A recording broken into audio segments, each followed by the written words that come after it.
Subscribe करंतु education empire channel को bell icon को प्रेस करी ऑल को प्रेस करनियंतु लेटेस्ट वीडियो सर्वप्रथमे देखिबा पई।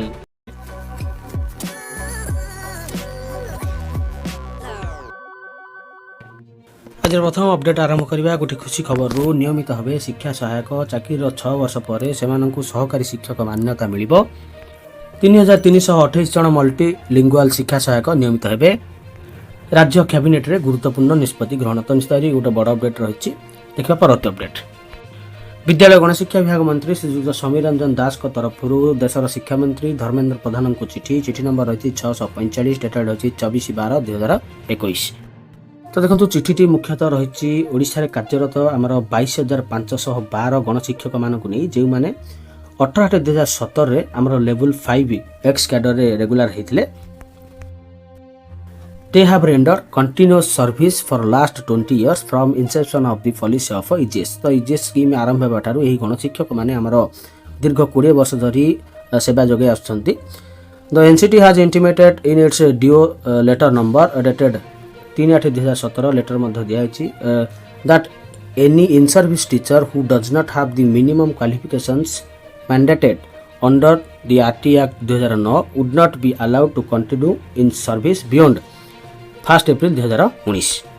आरटी एक्ट 2009 अनुसार जो शिक्षक मानकर मिनिमम क्वालिफिकेशन नहीं से माने 1 एप्रिल 2019 पर ठारू आउ सर्विस रे रही परिबे नाही बोली एनसीटी तरफ कुआ जायतिला।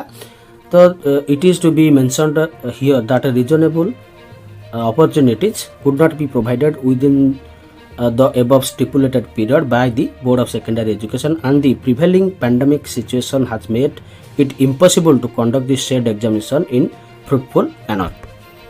तो देखो एनसीटी तरफ जो डेडलाइन आमर दि जाइथिला जे शिक्षक मानकर मिनिमम क्वालिफिकेशन ए डेडलाइन मध्य आवश्यक रही जदि से माने मिनिमम क्वालिफिकेशन हासिल करि पार नांती तो से माने आ सर्विस रही परिबे नै। तो सेति पई एग्जामिनेशन आवश्यकता थिला। एई पीरियड मध्य बा एई टाइम मध्य बोर्ड ऑफ सेकेंडरी एजुकेशन तरफ शिक्षक शिक्षयित्री मानक आमर अपॉर्चुनिटी दिया जाय पाला नाही। ता सहित पेंडेमिक सिचुएशन मध्य सृष्टि हो जायतिला।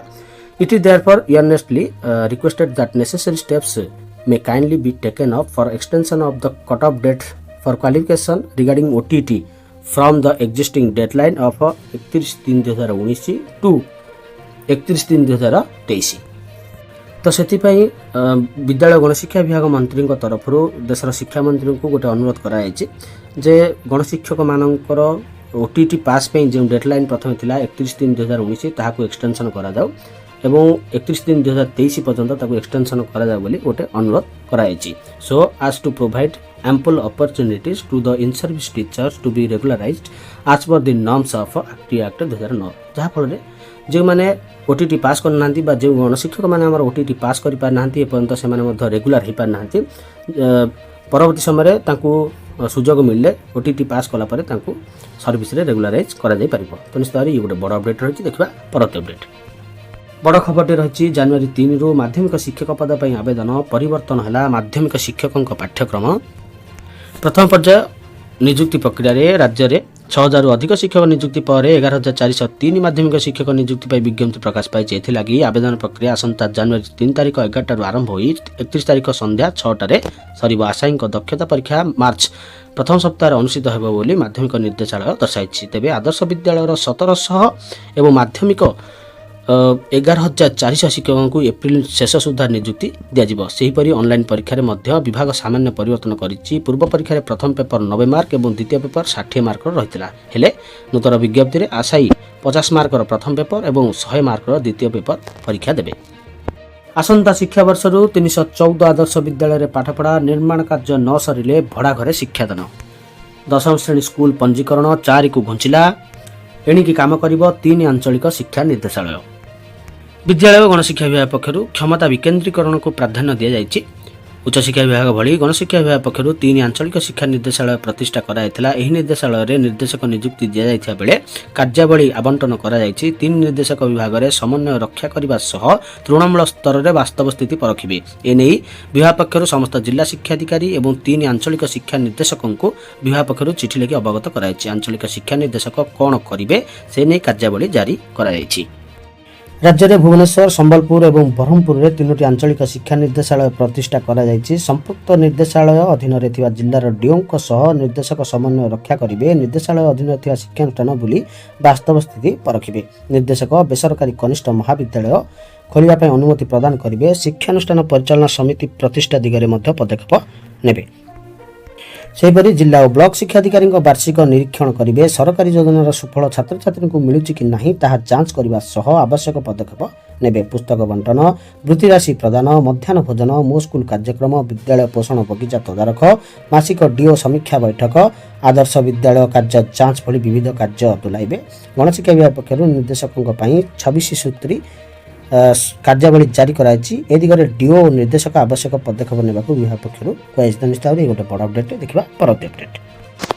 बड़ अपडेट रही ओमिक्रॉन रोकवा राज्य सरकार पक्षर कटकणा लागू। डिसेम्बर 25 रु जनवरी 2 तारिख पर्यंत कटकणा। बड़दिन पालन केवल चर्च भितर सीमित रखा निर्देश। सर्वाधिक 50 जन को नहीं बड़दिन पालन करने को अनुमति।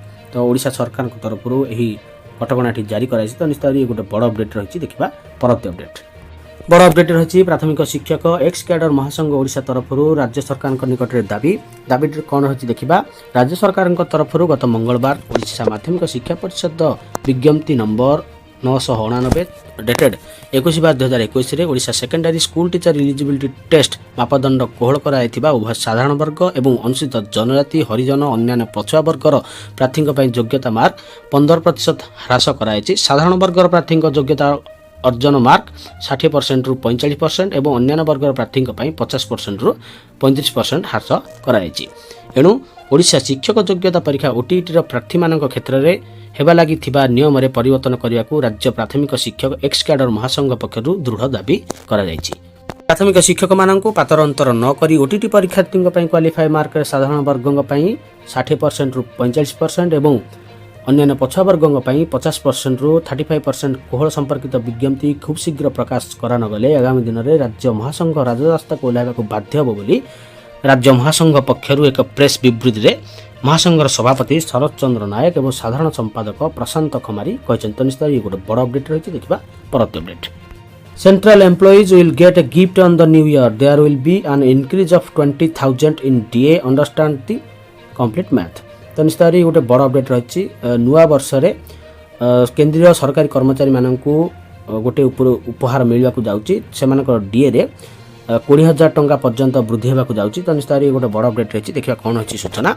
द मिनिमम बेसिक पे of employees was increased from Rs 6,000 to Rs 18,000. This will lead to a huge jump in the wages of the employees. With the corresponding increase in basic pay, DNS allowance will automatically increase. तो देखो पूर्वर आमर समस्त सरकारी कर्मचारी मानकर minimum basic पे को 6,000 टंका रु 18,000 टंका को वृद्धि कराइथिला। ठीक से भली वर्तमान जदि सरकार तरफ समस्त सरकारी कर्मचारी मानकर बेसिक पे को वृद्धि करा जाए तो ऑटोमेटिकली डीएनएस अलाउंस मध्य वृद्धि पाइबो। There will be such an increase in DA and pension. तो पेंशन और डीए रो इंक्रीज हेबार संभावना रही। अकॉर्डिंग टू एक्सपर्ट को कहवा अनुसार the government can increase the DA and pension of central employees by 3% before January 2022। तो जनवरी 2022 पूर्व सेंट्रल गवर्नमेंट एम्प्लॉय मानकर डीए और पेंशन 3% बढ़िबार संभावना रही। तो देखो जदि जनवरी 2022 पूर्व आमर 3% डीए वृद्धि होउची तो से क्षेत्र में बर्तमान जो डीए दि जाउची एवं वर्धित डीए मिसी 31% रु 34% को वृद्धि हो आफ्टर व्हिच जहाँ फल 68 लाख सरकारी कर्मचारी एवं 48 लाख पेंशनभोगी कर्मचारी मानकर मिनिमम अमाउंट 20,000 पर्यंत वृद्धि हो। एग्जाम्पल रही देखो for example if the DA is 34% जदि डीए 34% रोचे then the DA of an employ with a basic salary of Rs 18,000।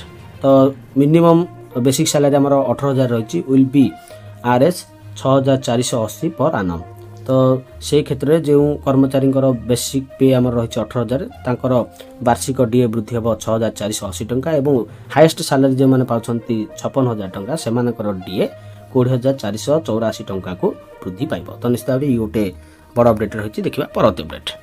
ता सहित देखो an increase in the fitment factor जदि फिटमेंट फैक्टर आमर वृद्धि हुए will lead to a further increase of RS 6,000 जदि फिटमेंट फैक्टर आमर वृद्धि करा जाए तो 6,000 टंका वृद्धि पाइब the increase in DNS allowance तो डीएनएस अलाउंस वृद्धि हेब will reportedly increase the salary of each individual bye A minimum of RS 20,000 at the same time if the fitment factor is also increased तो देखो 20,000 टंका तो वार्षिक salary वृद्धि पाइब जदि फिटमेंट फैक्टर आमर वृद्धि होउची तो आउ 6,000 टंका वृद्धि पाइकी वार्षिक 26,000 टंका हो the fitment factor is the basic salary of all central government employees तो फिटमेंट फैक्टर रही कौन अर्थ ना ताहा समस्त सरकारी कर्मचारी बेसिक सैलरी अवधि which was last extended by the government in 2016 जहाँ को लास्ट टाइम 2016 वृद्धि कराइला तो निश्चित ये बड़ अपडेट देखिए परवर्ती अपडेट अंतिम अपडेट रही ST and SC development department office order number रही 24,875 डेटेड रही 24 डिसेंबर 2021 विदाउट प्रीजुडिस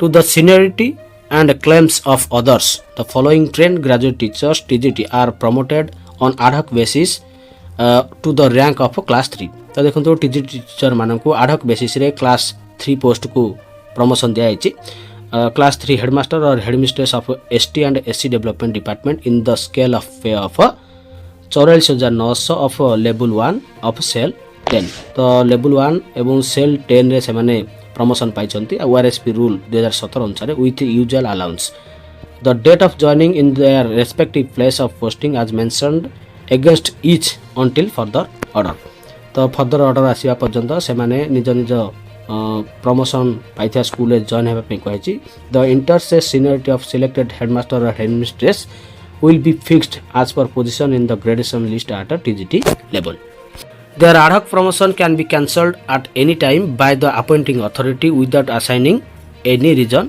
thereof. तो जेहेतु से आड हक बेसिस रे प्रमोशन पाउछंती तो जे कोनोसी मुहूर्त रे अपॉइंटिंग अथॉरिटी द्वारा ताकू कैंसल कर दिया जाय पारे the trained graduate teachers who are promoted to the rank of class 3 headmaster और headmistress are posted against existing vacancies as noted against each below तो ये रही टीचर मानकर लिस्ट टीजीटी टीचर मानकर लिस्ट रही जे माने क्लास 3 को प्रमोशन पाई